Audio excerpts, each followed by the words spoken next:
Video audience here.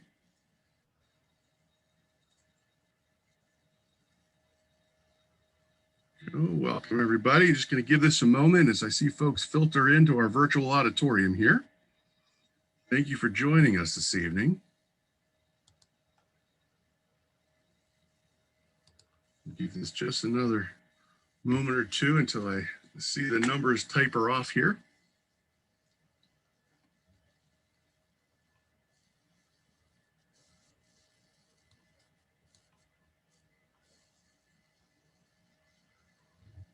Here we go. Wow. Thank you very much for joining us this evening. It's my pleasure to welcome you all here. My name is Benjamin Neely. I'm the Executive Director of the Berks History Center, and welcome to our third Thursday program for April. And we've got a great program in store for you this evening. I just have a couple of quick announcements before we get started here. If you've never attended one of these programs before, and you enjoy it, I encourage you to go over to our website, berkshistory.org, where we have all of our events listed.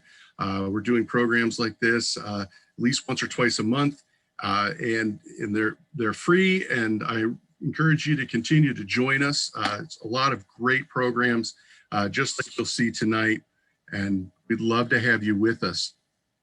A couple of the next virtual program we have coming up at the end of the month here, Friday, April 30th. It's at 7:13. That's the actual time. It's a presentation by Charlie Adams, David Klein, and Patrick Donmoyer, and it is Walspurgisnacht. I hope I did that justice. May Eve, a cross-quarter day. So we'll just pretend I pronounced that perfectly. But that's a free program, and that'll be that Friday evening, and it is starting at 7:13 p.m. In May 15th, a really big event. We have our spring road ramble. We're going to be heading out this time into Eastern Berks County, and visiting places like Boyertown and the Ole Valley. So I hope that you will join us there. You can find more information about that online under our events section. It's $35 for members and $45 for non-members. And you can register online, or you can give us a call at 610-375-4375 between Wednesday and Saturday from 9 to 3, and we will get you signed up for that program. And it's just going to be a tremendous day. We did one in October. It was very, very popular, and so it's back by popular demand, you might say. Today's program, we're going to hold our Q&A. Feel free to put a question in the Q&A box, and we will hold those over to the end of the program. That's when we'll take a look at those and go through your questions. I'm going to be here throughout the program. I'll be turning off my mic and camera and lurking in the background here. If we have any problems, I'll be experiencing the same audience experience that you have, and can communicate with Brad behind the scenes. If there's any issues with sound or freezing up or things of that nature, we'll jump in and take care of that. But without any further ado, we're going to welcome Brad Smith, former curator at the Berks History Center, making a triumphant return, a Berks History Center alum. He's now the State Museum Program Director for the Pennsylvania Historical Museum Commission. And tonight's program, George Washington Sat Here, Honest, by Brad Smith. Take it away, Brad. Thank you, Ben. Can you hear me okay? Yes. All right. And thank you for having me. I'm going to share my screen and pull up my PowerPoint here. Can you see my PowerPoint?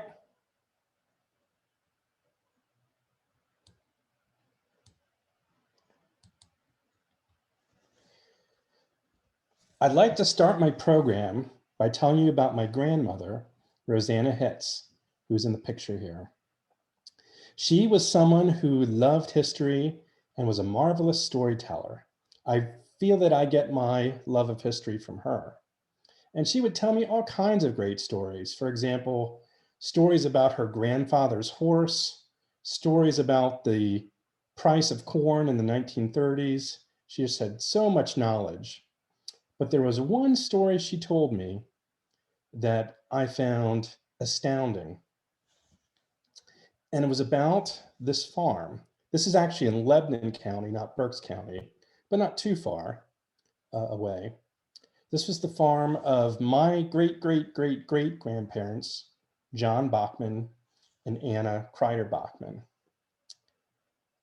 And the house on this farm was built in 1813. My grandmother told me that there was a very, very special link to history with this property. And what she told me was that my 4 times great-grandparents, the Bachmans, knew Thomas Jefferson, and Thomas Jefferson collaborated with them on the design of this house. I probably was 10 years old when I first heard this story.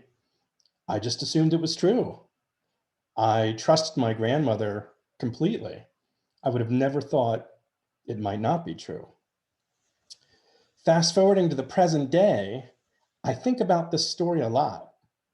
Something interesting is that I have found this story repeated almost exactly as my grandmother told it to me on the internet. So if it's on the internet, it has to be true, right? Actually, as a historian, when I think about a story like this, I apply a basic logic test. And here's how I apply the logic test to this legend of my family's history. Thomas Jefferson finished his presidency in 1809. At that point, he went to Virginia to retire. So this is 4 years after his retirement from the presidency. And when I think about the logic test, I think, why in the world would a retired president of the United States in Virginia get involved with a Pennsylvania Dutch family in the hinterlands of Lebanon County? There's something about this story that just doesn't make sense to me. It doesn't pass the logic test.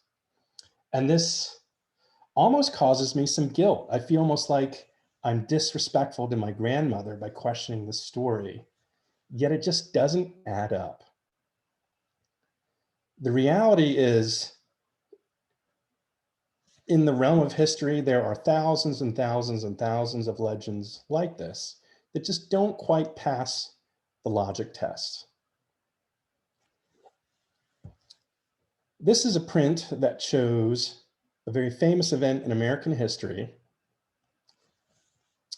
The man outlined is George Washington, and this is depicting the scene on May 28th, 1754, when he attacked a detachment of French Canadian soldiers, essentially beginning the French and Indian War. Washington was only 22 years old at the time, and in retrospect, this was probably a bad decision on his part to attack the French, because it did lead to an epic war. But this story has a connection to Berks County, because there's a legend attached to this event. The legend is that Washington and his men were standing on a stone when they fired the opening shots against the French soldiers. They were standing on a stone when they attacked. And guess where that stone is located today? The Berks History Center. That is, according to the legend. The only problem is, just as I applied the logic test to my grandmother's story about our Thomas Jefferson connection, when I apply the logic test to this story, something doesn't quite add up.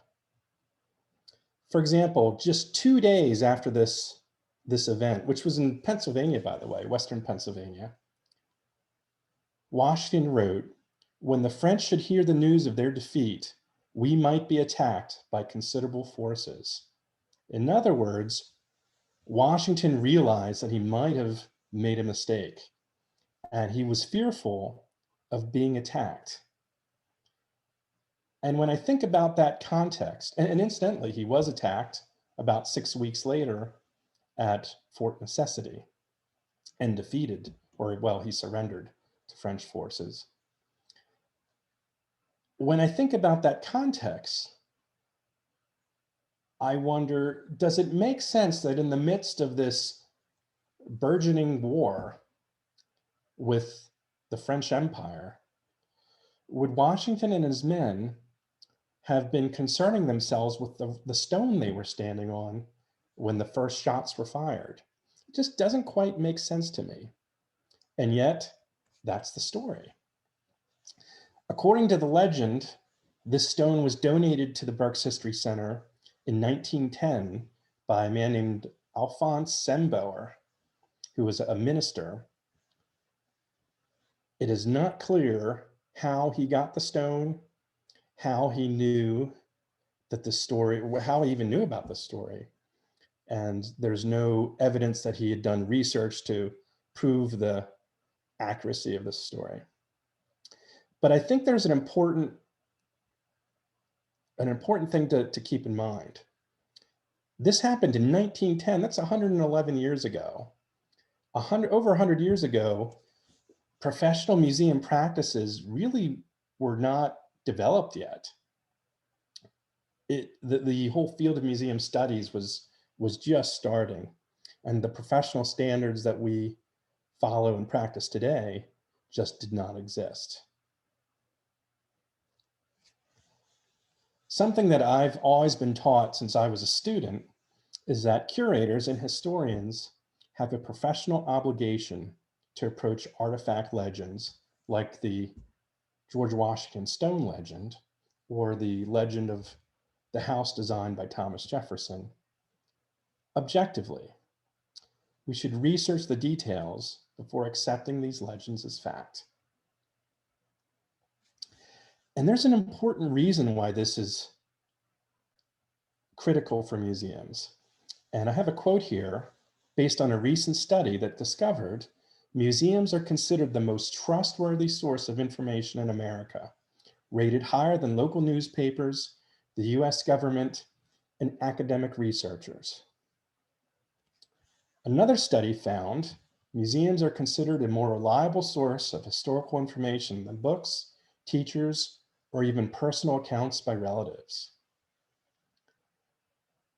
The message, the takeaway, is that the public trusts us being those of us who are involved in the museum profession, those of us who are historians who study artifacts and their history, those of us who study local history. Because the public trusts us, we have almost an ethical obligation to really do our homework and not just assume that a story associated with an artifact is true. The question is, how do we do this due diligence in finding out the stories of artifacts? Well, I have this little graphic I assembled is sort of what I call my curator's research toolkit. 12 sources I like to use to try and determine if the story of an artifact is accurate. It's really, for me, a very scientific process, a detective type of process. And I've mentioned the first one, the logic test. Period imagery, old prints and photographs, newspapers, various records, individuals, things like that. These are the tools I use when exploring the history of an artifact. So today for my talk, I'd like to explain 6 artifact legends at the Berks History Center and the ways in which I've used my curator's toolkit to explore the accuracy of these legends. If you've heard me speak before, you've maybe heard me discuss 1 or 2 of these items before, but I have had some new research findings. So even if you are familiar with some of these stories, hopefully you'll find some of the information to be new. The first legend, the shears of Andrew NEAMEYER of Long Swamp Township. According to legend, Andrew NEAMEYER was a tailor who lived in Long Swamp Township in the mid-1800s. And with this pair of shears, which are in the collection at the Berks History Center, he did something very special. According to legend, he made a suit for our 11th president, James K. Polk. So again, I look at the story like this and I think, well, let's think about this objectively. Let's go into my curator's toolkit. And for this one, I looked at I considered two approaches. One, I looked at census records, and then I applied the logic test. What I found from census records were two interesting facts. One, Andrew NEAMEYER of Long Swamp Township was indeed a tailor.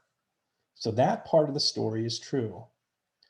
The problem is he was only 17 years old when James K. Polk died. So for the legend to be true, NEAMEYER would have had to have made this suit sometime before his 18th birthday. And there's no explanation as to how a teenage boy from Long Swamp Township had any connection to the President of the United States. A little side note, James K. Polk died just a few months after leaving office, so there was not a long period of retirement where he would have been traveling, or he did travel actually a little bit after his presidency, but the window of time after he left office was very, very short, just a few months.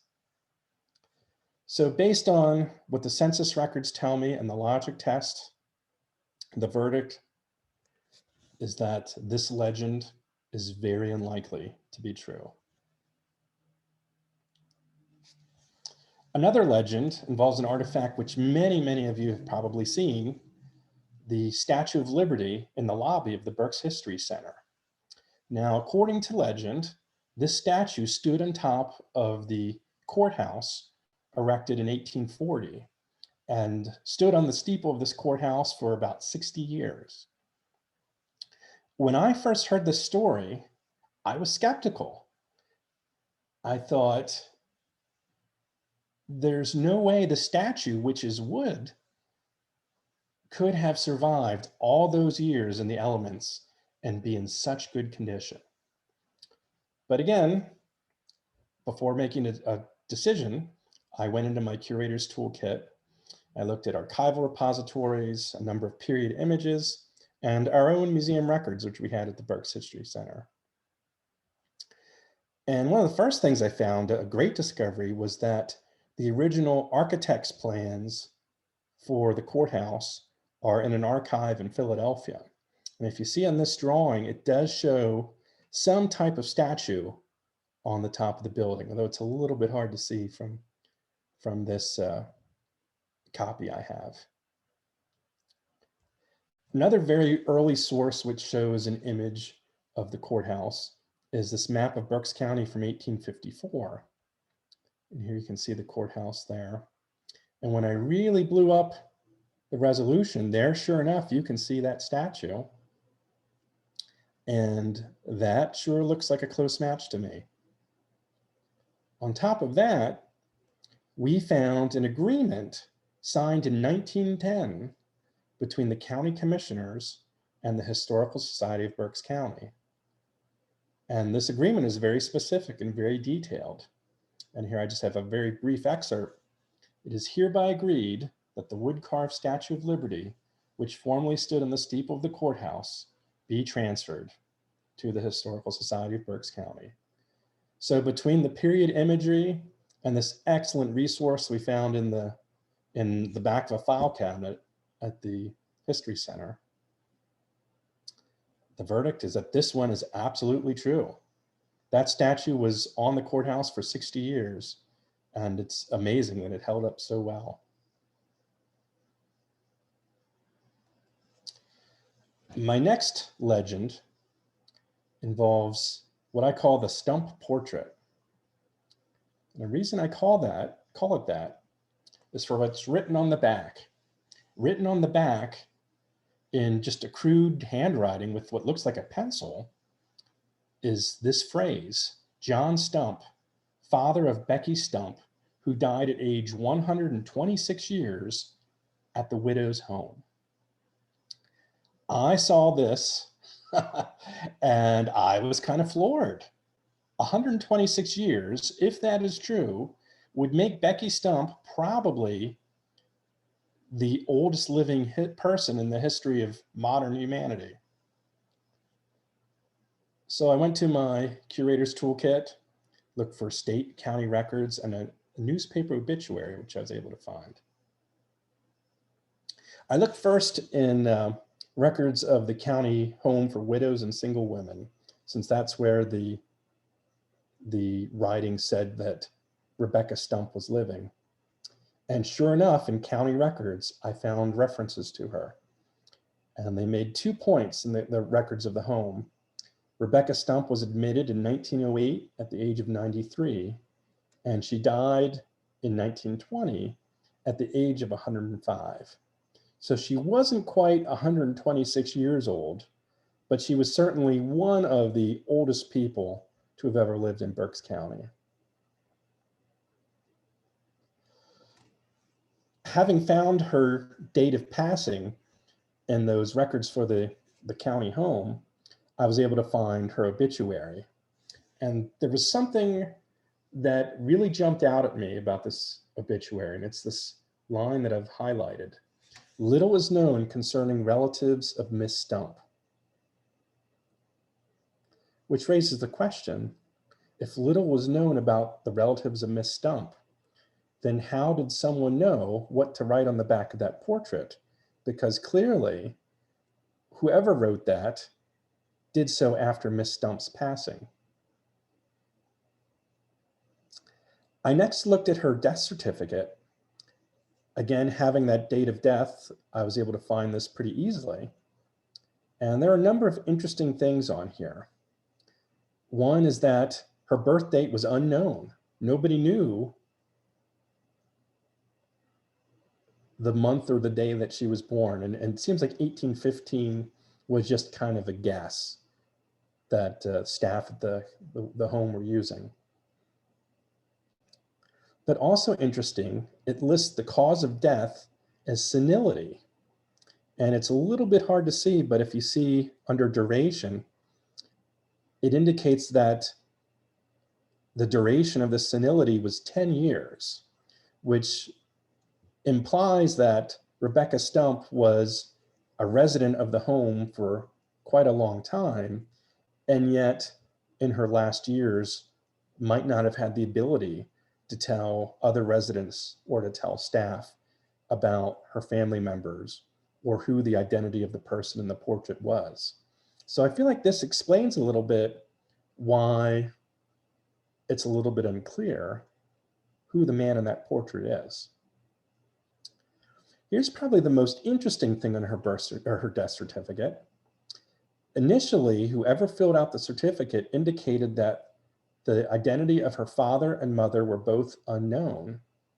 But after the fact, somebody changed this and added the names Henry Stump and Catherine Deal as the name of her parents.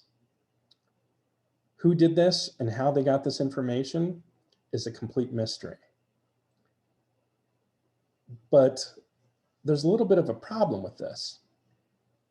So the reverse of the portrait says that John Stump was Rebecca's father.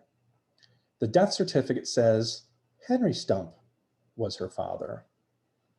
I did a little bit more digging and I found 2 other sources that indicate that Joseph Stump was her father. And I have researched and researched and researched this. I can't make sense of this mystery. I can't figure out who her father is. So for this painting, the verdict I apply is partially true.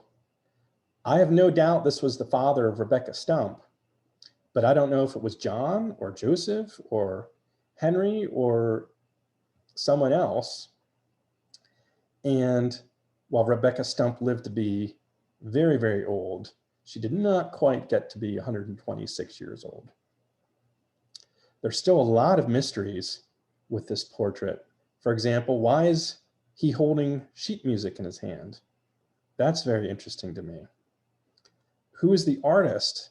It looks to me like the style of Frederick Christopher Bischoff, who was a Reading area artist in the early 1800s.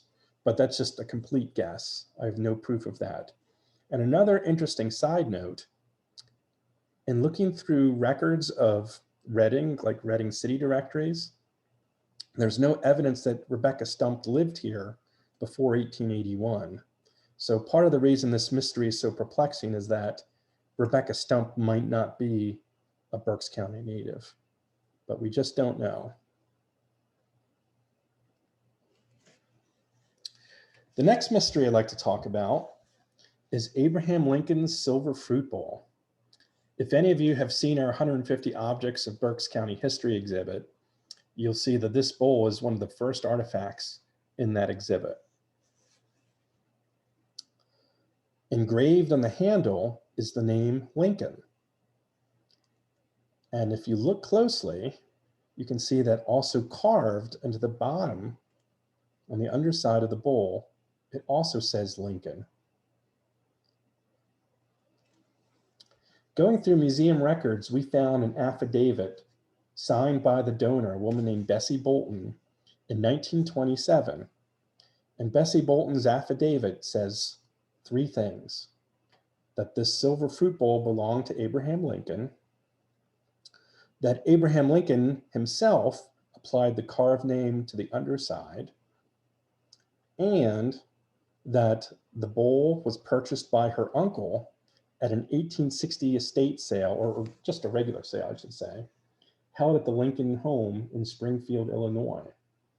In the affidavit, she explained that because the Lincolns were moving to Washington and leaving their residence in Springfield, they were trying to downsize a little bit, and therefore that was the reason why they had this sale. So this one, I gotta admit, I really, really wanted this to be true. And there was a day where I literally held this bowl in my hands and looked at that signature and just daydreamed about President Abraham Lincoln signing his name into it. It literally sent chills down my spine.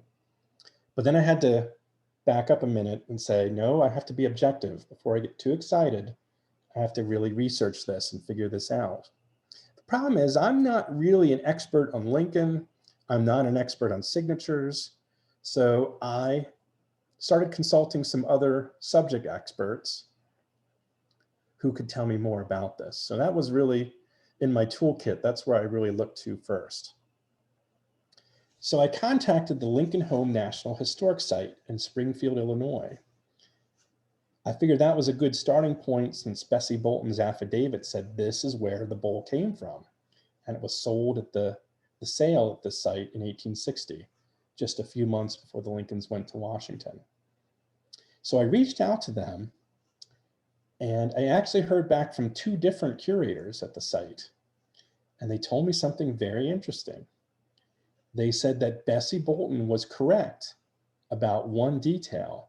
There was absolutely indeed a sale by the Lincolns late in 1860, just as Bessie Bolton said. However, there was no record of what the Lincolns sold there. Nobody knows what items they had that they sold that day. So there's no way to verify that this silver fruit bowl was one of the items sold at the sale. And here's where things get kind of interesting. One of these two curators believed absolutely with conviction that this bowl belonged to Abraham Lincoln. But the other one, it's the Lincoln home, did not. They actually disagreed with each other. And really, to this day, I imagine they have not reached an agreement on this. I guess they decided to agree to disagree. So the next thing I did was I looked up some handwriting experts, including this gentleman, Mark Songer, who was an FBI forensic handwriting expert. And I showed him the bowl, or photographs of the bowl. And I said, I realize this is sort of a carved name, not a handwritten name, but based on your expertise as one of the top handwriting experts in the nation, do you think that Abraham Lincoln applied this carving, or was it someone else? And this is what he said. The purported signature resembles the writing style of Lincoln. However, the line quality between both these styles of writing are vastly different. So that didn't sound too encouraging. So I didn't like that answer. So I went to someone else, this fellow, Stephen Robb. And if any of you have followed Lincoln, he's someone who's very, very well known nationally as a Lincoln expert. Whenever there's a letter that someone finds that supposedly was written by Lincoln or to Lincoln, many times Stephen Robb gets involved because he knows his handwriting and he knows his history so very well. So I asked Stephen Robb what he thought of the signature on the Lincoln Bowl. And here's what he said. This bears no resemblance to Lincoln's handwriting. I cannot see how this can be Lincoln's handwriting. So more discouraging news. So this leaves me at this moment with a tough verdict. And here's my opinion as of today, possibly partially true. I think maybe this did belong to Abraham Lincoln, and I base that on the fact that Bessie Bolton's story about the sale was indeed correct. And I feel like a woman in Berks County in the 1930s would not have been privy to that kind of information unless there was some truth to the story her uncle had told her about this bowl. But at the same time, the experts being skeptical of the handwriting makes me think that part of the story is not true. And it makes me wonder if perhaps Bessie Bolton's uncle was actually the one that applied the hand signature.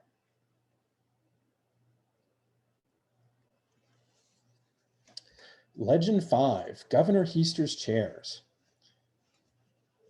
Governor Joseph Heaster, someone probably many of you are familiar with, very important historical figure in Berks County's history. He was a Revolutionary War veteran, member of the Pennsylvania Senate and House, a US representative, and then a Pennsylvania governor in the 1820s. And I'm just gonna go back for a moment. This photograph is in our Heaster room, and many of the artifacts in this room did in fact absolutely belong to Joseph Heaster. The paper trail is very clean, very well documented. And one of the important distinctions, I think, in the instances where an object has clear ties to Joseph Heaster, such as this tea table in the center of the room, the person who gave it to us was a relative, a great-grandchild, a great-great-grandchild of the governor. So there's a clean paper trail, the history makes sense. But these chairs in the picture didn't quite match up. They didn't have that level of documentation. So I dug into my toolkit again and tried to determine, were these actually Joseph Heaster's chairs? So the first thing I did was I dug through museum records and I found a fascinating note documenting the recollections of former museum staff members and volunteers. And this note said, made for the mansion of Joseph Heaster, according to volunteer Helen Custer, who heard the story from Mr. Jenkins, janitor of the Society's building, 1929 to 1949. Now, I'll pause here for a moment and say that I place great value on the institutional knowledge of volunteers and staff members who were with an organization for many years. So I don't, by any means, dismiss this kind of information. However, applying the logic test, I think, well, Mr. Jenkins, being there in the 1930s, he would have been present for the creation of the Heaster Room, which, if memory serves, was established in 1936. So he would have been there for that. Probably he was witness to many conversations about Joseph Heaster. However, when he started working for the Historical Society of Berks County, it had been 98 years since the passing of Joseph Heaster. Whatever Mr. Jenkins knew was information that he had heard secondhand or thirdhand. He could not have had any direct knowledge of Joseph Heaster's furniture, the furnishings in Joseph Heaster's home. We also found that the museum files indicated that the chairs came to us through a bequest by Dr. Daniel Bertolette in 1929. And I don't know if you recall earlier, I mentioned that a lot of the artifacts in the Heaster room have very clear connections from the donors to Joseph Heaster. And oops, I'm going to go advance here just real quick. So I wondered if Joseph Heaster and Daniel Bertolette had a connection, but they did not. As far as I could tell, there was no connection between Daniel Bertolette and Joseph Heaster. So that's one, that doesn't mean the story is not true. It just means that's sort of a strike against this legend, because all these other artifacts in the Heaster room, we have these clean paper trails connecting the family members. I next went to the courthouse and tracked down this, the will of Daniel Bertolette, because we never had one in the files at the Berks History Center. And I found the will, and I found this, it was many, many pages, and I found the section which talked about the chairs. It said something very interesting. I give to the Historical Society of Berks County, Pennsylvania, my 6 Chippendale chairs with haircloth slip seats and claw and ball feet, which are said to have been made for the home of Governor Heaster. I saw that and I found that fascinating, because that says to me, even in 1929, Daniel Bertolette was not certain of the history of these chairs. And what's unfortunate is we have no idea of knowing where he heard this story or where he got this idea. But what we do know is that he didn't have a family connection, an obvious family connection to Joseph Heaster. So it's not like he heard this from a parent or a grandparent or an aunt or an uncle.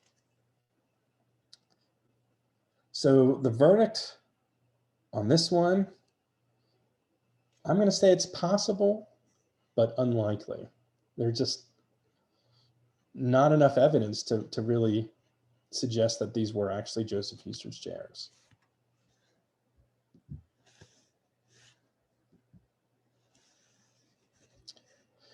So the last legend I want to talk about is what I refer to as George Washington's settee. This is currently on display in the History Center on the 2nd floor, after having been in storage for quite a few years. And the story behind it is fascinating. And this is one that I talk about a lot. I really enjoy this story. So you might have heard me discuss this story before.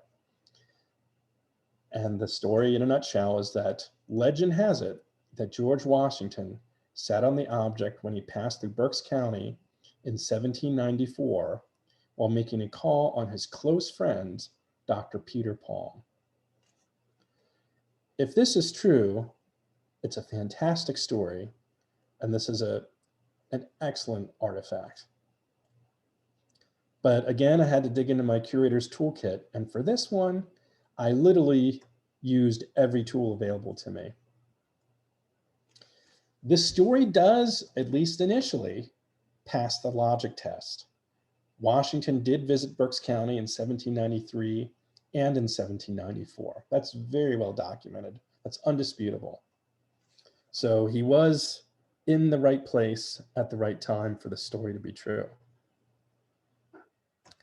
Also, I talked about family connections between donor and original owner. The donor of the settee is a man named Milton Palm. And sure enough, he's the great grandson of Dr. Peter Palm, the man referred to in the legend as the close friend of George Washington. In fact, here we have a photograph of Milton Palm.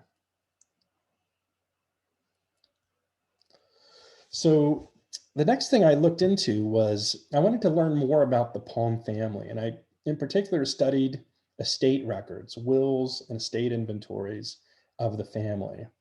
And this is just a very small excerpt from the estate inventory of William Palm, the son of Peter Palm. And this record and many others like us reveal one thing, that the Palms had quite a bit of money. And these are hard to read, but I'll just mention that first it mentions 2 brass candlesticks, 8 pictures in the kitchen, 3 silver watches, 1 forte piano, 1 large looking glass, half dozen Windsor chairs, 7 old chairs, 1 rocking chair. And again, this is just an excerpt. There are many pages showing that the Palm family was affluent and they had money. There's one problem though. I don't see any records talking about a settee. Doesn't mean it didn't exist in the family. It just means we can't trace it through estate records.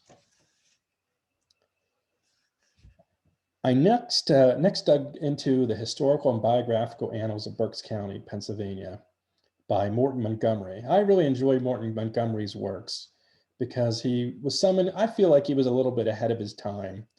A pretty decent historian who really knew his local history, really had a passion for local history. And as you can see by just the thickness of these volumes, his work was exhaustive. And at any rate, what's important about the 1909 edition is he includes this story of George Washington's visit and Peter Palm, and even mentions specifically the settee. And he attributes the story to a man named Christian Ritter. And here's what he says. Early in the morning of October 2nd, 1794, when I was 14 years old, and this is Christian Ritter talking, we followed George Washington, making our first stop with Dr. Peter Palm, Sinking Spring, at 9:30 a.m. The doctor gave a toast to the president, who occupied a settee, which is still in the Palm family. So this is a very important reference for us because it tells us where the story came from. The story came from this Christian Ritter fellow. And there's one good thing and one bad thing about Christian Ritter.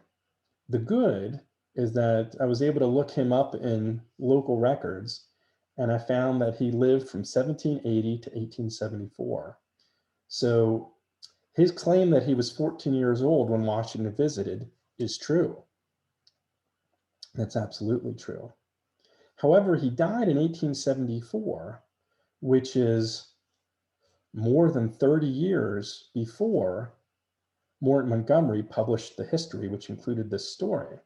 So it made me wonder, well, where did Morton Montgomery get this? How did he get this story from Christian Ritter if Christian Ritter had died 30 years, 35 years almost, before the book was published? And I found my answer in another source by Montgomery, which said, quote, this story relayed to Milton Palm in 1873 by Christian Ritter. So this is very interesting. That means that this quote in Morton Montgomery's book was not actually from Christian Ritter, it was from Milton Palm. So it was kind of a secondhand quote.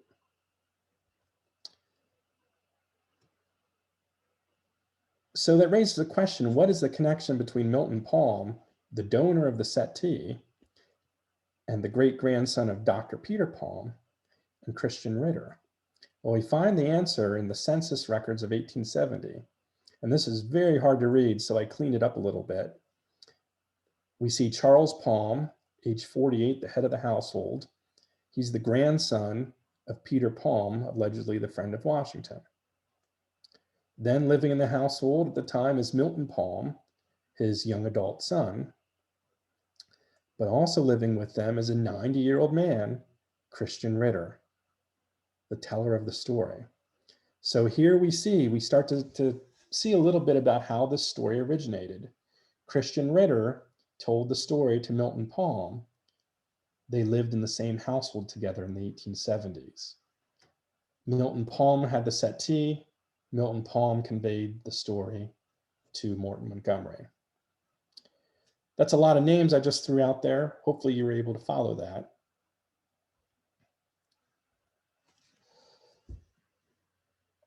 There's only one problem with Christian Ritter's story, and the problem is this. George Washington also discussed October 2nd, 1794 in his journal. So if Christian Ritter's story is true, the story he told to Milton Palm, who told Morton Montgomery, then Washington's journal should match Christian Ritter's account. So this is actually a map from 1796. So this is right around the time period. So I thought it would be a good way to highlight Washington's journey and what Washington talked about in his journal. So Washington says in his journal that he left Reading in the morning, but he makes a note that they were very delayed in getting out of Reading because there was an accident with one of his horses. And he says that despite the accident, they were able to then make a stop in Womelsdorf. Now remember, Christian Ritter said that Washington stopped at Sinking Spring at 9:30 in the morning. So right there, things aren't quite adding up. So at any rate, reading on in Washington's journal, he says that after stopping in Womelsdorf, he stopped to inspect construction of the Union Canal between Myerstown and Lebanon. And then he makes reference to Lebanon, saying that he got there by nightfall and that in his day he had traveled 28 miles. He makes no mention of any stops between Reading and Womelsdorf. Now that doesn't mean that didn't happen. It only means that Washington did not talk about it in his journal. However, applying the logic test, I see a lot happening on Washington's itinerary for this day. And remember, he did get out of Reading late. I feel like a stop in what's today Sinking Spring would be kind of a stretch given his itinerary. So I next went to the National Archives. The National Archives have a great website. I love it, called the Founders Online. This is a place where you can go and find writings of Washington, Jefferson, James Madison, Abigail Adams, people like that. And I highlight here, just in this website, there are 32,013 digital resources, searchable resources, written by Washington, and nearly 23,000 written to him.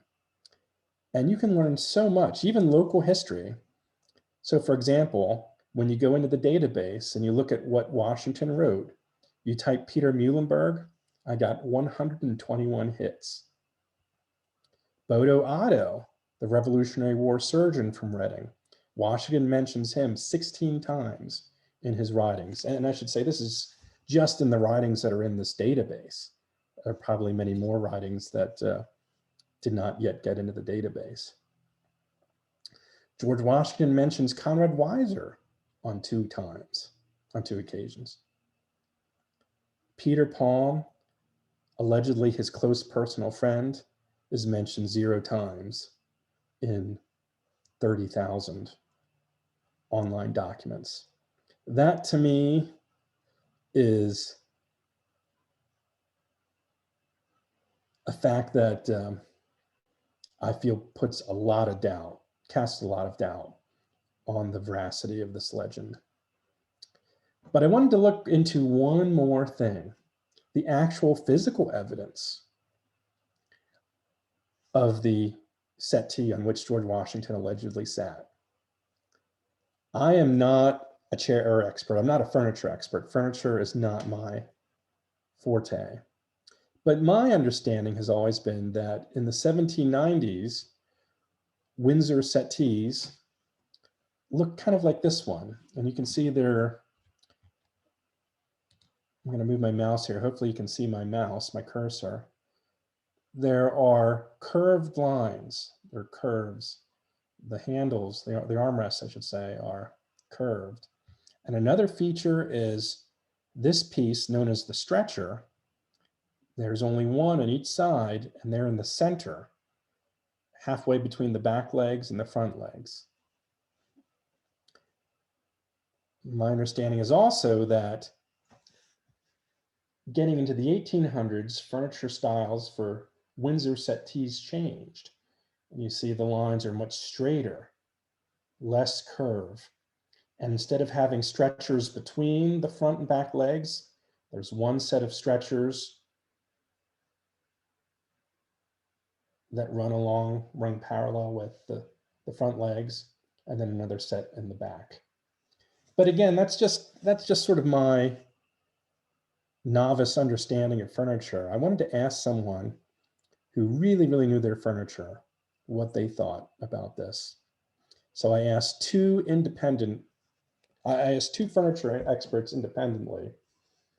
I asked, what time period would you say this settee dates from? Both of them said the exact same answer, 1820. And I asked them both, is it possible that this was here in 1794? And both of them said no. This news really kind of deflated me because I want this story to be true. I so want this story to be true, but the facts just aren't adding up. The style doesn't seem right. The Christian Ritter account doesn't match Washington's journal entries.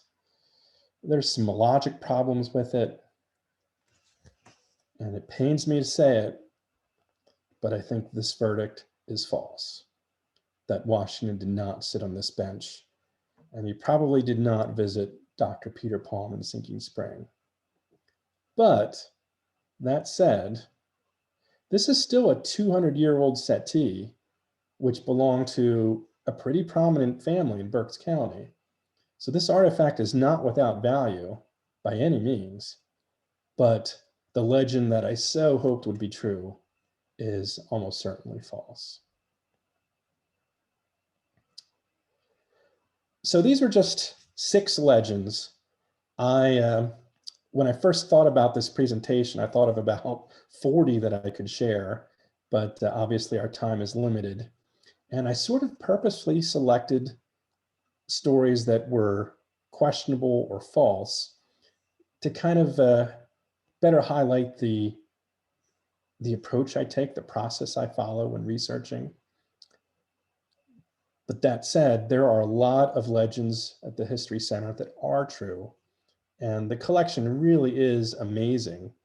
And one of the benefits of having started collecting so early, the first accession entries for the Historical Society of Berks County date to 1898.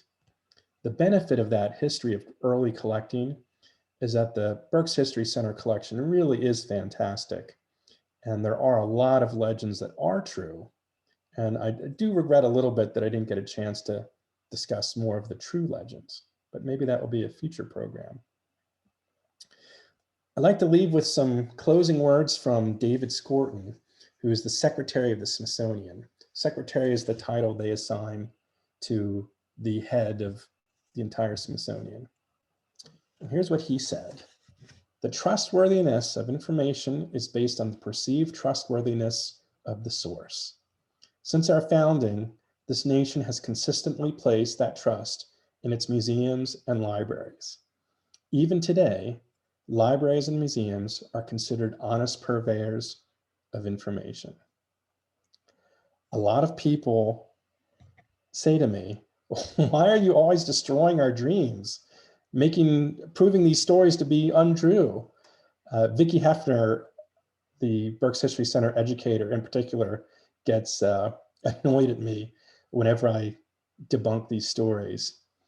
But thinking of the words of David Scorton, my feeling is that this is kind of our job, our obligation as historians and curators, to really dig into the truth and to make sure the stories that we're telling are as truthful as we can possibly make them. So that concludes my talk. I thank you very, very much for your participation.